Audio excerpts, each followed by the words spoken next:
Jadi salaf itu dulu, bukan sekarang. Ya, dakwah salaf dulu. Kalau sekarang bukan dakwah salaf namanya, dakwah salafi. Jangan salah membuat istilah. Salaf dulu.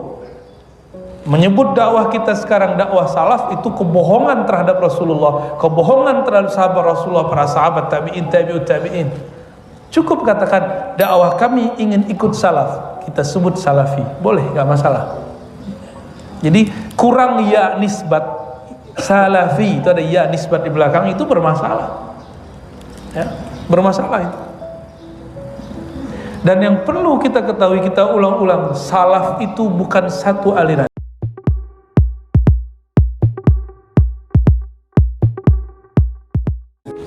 Bisyarah, kabar gembira, dulu sekarang sama. Tapi kalau masa, ya, kalau masa ada dua riwayat yang berbeda, tapi itu kita bisa kita komparasi. Yang pertama, khairul qurun qarni.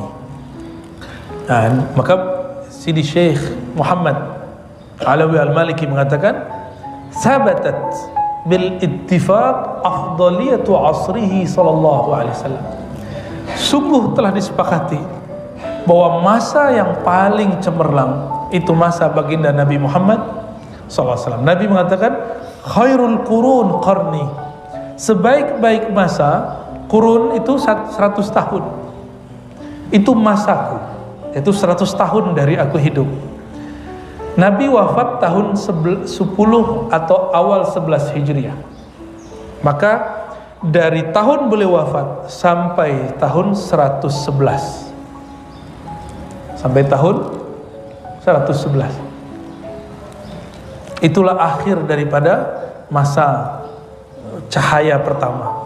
Lalu Nabi mengatakan, tsummal ladzina yalunahum, lalu masa setelahnya. Tsummal ladzina yalunahum, lalu masa setelahnya. Berapa kali? 3 kali. Ini yang disebut salafus saleh. Salafus. Jadi salaf itu dulu, bukan sekarang. Ya, dakwah salaf dulu. Kalau sekarang bukan dakwah salaf namanya, dakwah salafi. Jangan salah membuat istilah. Salaf dulu. Menyebut dakwah kita sekarang dakwah salaf itu kebohongan terhadap Rasulullah, kebohongan terhadap sahabat Rasulullah, para sahabat, tabi'in, tabi'ut tabi'in. Cukup katakan dakwah kami ingin ikut salaf, kita sebut salafi, boleh, gak masalah. Jadi kurang ya nisbat salafi, itu ada ya nisbat di belakang, itu bermasalah. Ya, bermasalah itu. Dan yang perlu kita ketahui, kita ulang-ulang, salaf itu bukan satu aliran. Saya mau tanya, Abu Hanifah salaf bukan? Abu Hanifah wafat 150, masih salaf? Imam Malik 179, masih salaf? Syafi'i 204, masih salaf? Ahmad bin Hanbal, Hanbali 241, masih salaf? Bukhari 256, masih salaf? Muslim 261, masih salaf semua. Dan mereka semuanya beda. Mereka semuanya beda. Berarti salah satu warisan salafus saleh adalah berikhtilaf tidak membuat mereka saling benci membenci. Ikhtilaf tidak membuat mereka merasa paling benar. Itu baru salaf. Maka dakwah salafi hakiki adalah dakwah yang menganggap perbedaan itu rahmat. Ya, makanya Imam Abu Yazid Al-Bustami mengatakan, ikhtilafu ulama'i ummati rahmah. Perbedaan ulamaku, ulama umatku itu rahmat. Itu Imam Abu Yazid yang mengatakan, ya. Beliau wafatnya sama dengan Imam Muslim 261 Hijriah. Jadi saya nggak ada masalah kalau orang ngomong kami dakwah salafi, kami manhaj salafi, silakan. Itu kan ngaku, saya punya sanadnya, saya punya silsilahnya, bahwa manhaj kita manhaj yang ngikutin salaf. Dalam fikih kita ikut Imam Salaf Syafi'i. Dalam hadis kita ikut Imam Ahmad bin Hanbal, Bukhari, Muslim, dan lain-lainnya. Dalam akidah kita ikut Imam Salaf, Tahawi, Asy'ari, dan lain-lain. Semuanya salaf. Imam Asy'ari cuma wafatnya sudah di awal khalaf, awal abad keempat Hijriah. Jadi kita nggak usah berebut-rebut salaf, ya. Cukup buktikan saja mana sanadmu, mana silsilahmu. ya. Dan yang kedua, tidak cukup sanad, buktikan dengan akhlakmu. Salaf itu betul-betul menghargai perbedaan. Ada 1-2 salaf yang konflik dengan Abu Hanifah, tapi coba lihat, nama mereka Allah tutup, hanya masyhur di kalangan ahli hadis. Ahli hadis pun gak semua kenal. Allah masyhurkan Abu Hanifah yang digunjingkan di waktu hidupnya, ya. Saya sering menyebutkan ini, saya ulang di sini. Abu Hanifah dituduh najis oleh seorang imam, kita nggak usah sebut nama imamnya. Ketika dia mati, apa kata mereka ini? Ulama mereka di Basrah, Allah mensucikan bumi dari kotoran-kotorannya, yaitu Abu Hanifah. Mereka sebut Abu Hanifah kotoran. Imam Syafi'i dituduh Syiah Rafidah karena fikihnya ada yang mirip dengan Syiah Imamiyah waktu itu. Karena fikih Syafi'i paling mirip, kunut, bismillah dijaharkan, sholat boleh dijamak. Orang Syiah tiap hari jamak, tapi tidak qasar, zuhur, asar, maghrib, isya. Imam Syafi'i membolehkan tapi tidak dijadikan tradisi, ya. Ada riwayatnya, berdasarkan riwayat Abdullah bin Abbas dan sahabat-sahabat yang lain tentunya.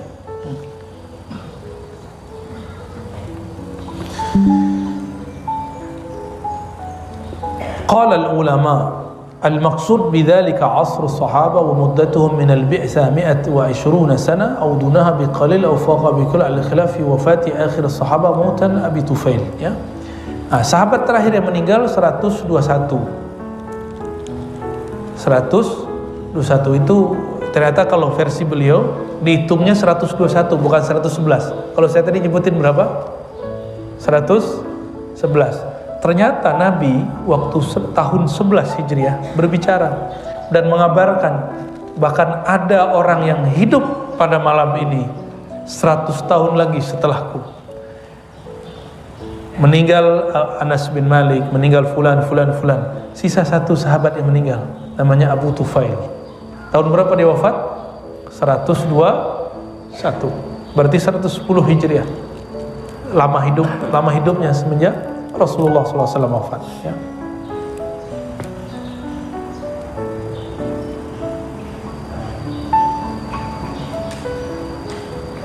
Berapa jumlah sahabat Nabi? 124.000. Tapi yang terekam namanya hanya antara 12 sampai 15.000. Yang meriwayatkan hadis dari Nabi tidak sampai 1.000. Yang jadi mujtahid tidak sampai 100. Lah kok sekarang ada orang berani langsung kepada kitab dan sunnah? Itu mujtahid namanya. Jadi yang boleh langsung mengakses kepada Al-Quran dan sunnah dalam hukum itu cuma ulama mujtahid, bukan semua ulama. Ulama ada yang taklid, dia nggak sanggup langsung ke Quran dan sunnah. Kok ada orang baru hijrah 3 bulan mengatakan nggak usah ikut imam, langsung saja kepada Al-Quran dan sunnah. Itu konyol namanya, ya, kekonyolan yang diilmiahkan, ya. Manhaj al-konyoliyah al-ilmiyah. Bagi saya itu kekonyolan. Kenapa? Selevel Imam Bukhari yang dielu-elukan oleh kelompok yang mengatakan kembali kepada Quran dan Sunnah, itu berguru tidak langsung kepada Allah dan Rasul, bergurunya kepada imam-imam. Gurunya hampir 2.000. Abu Hanifah gurunya 4.000. Ada yang antum punya guru 4.000? Gak sebanyak 100, dia punya gak guru 100? Di YouTube kali ada ya. Nonton 100 kali YouTube gitu. Ya ini beneran. Imam Bukhari datang. Coba betapa malasnya umat akhir zaman. Imam Bukhari dulu ngambil satu hadis innamal a'malu binniyat, dia berangkat dari Uzbek ke Mekah, bukan pakai pesawat, bukan pakai bus. Umat akhir zaman sudah punya mobil, punya motor, ada Grab, ada Gojek, ada segala macam, ada kereta, ada MRT, tapi masih sulit untuk mengambil 1-2 hadis satu kitab daripada ulama. Ya, meninggal baru nangis. Ya Allah, meninggal, ya Allah, saya dulu pengen ngaji kepada beliau. Ya. Rasain. Ya. Ulama sekarang sudah banyak. Ini regenerasi yang muda. Ulama-ulama senior sudah orang ambil. Yakbit, ambil. Ilmu itu enggak. Orang nonton bola nggak akan hilang ilmunya. Kepalanya kebentur nggak hilang ilmunya. Tapi kalau kepalanya hilang baru hilang ilmunya. Ya. Allah benamkan tubuhnya berikut ilmunya. Karena ilmu nggak bisa dipindahin. Saya giniin kepala terus giniin ke antum, nggak bisa. Ilmu itu diambil dengan mendengar, dengan menyimak, memahami, diulang. Proses ini harus dilalui. Harus dilalui. Nggak dilalui nggak dapat ilmu, nggak hidup. Saya pengen laduni gitu ya. Sehebat apapun orang laduni, jika penerjemahnya di sini nggak bagus, terjemahannya nggak bagus. Sudah banyak orang laduni saya ketemu, tapi kalau ngomong nggak jelas. Ngomongnya betul-betul vulgar berbicara tentang Allah. Ya. Vulgar berbicara tentang Nabi Muhammad. Berbicara Nabi Muhammad itu kayak ya orang laduni mau gimana? Saking dekatnya dengan Rasulullah. Bagi orang awam itu vulgar, tapi bagi saya itu menarik. Kalau kita buka ilmu mereka di kalangan awam, bisa tazandaku, bisa zindik, bisa orang salah faham tentang Nabi Muhammad sallallahu alaihi wasallam. Jumlah para sahabat 124.000. Tapi yang jadi mujtahid, jadi imam mazhab, imam, mereka nggak nyampe 50, nggak nyampe 20 aja nggak nyampe, Pak. Sekitar itu 20-an. Dari 124.000, kemudian pengikutnya lebih banyak, dan sampai sekarang sudah berapa umat Islam di dunia? Ada 1M, 2M, hampir 2M barangkali ya. Banyak sedikit tuh dibandingkan 124.000. Cuma nanti itu bakal balik lagi, Pak. Ketika telah terjadi pancaroba akhir zaman, itu yang 1-2 miliar itu banyak yang gugur. Sisa nanti cuma wallahu alam berapa ya.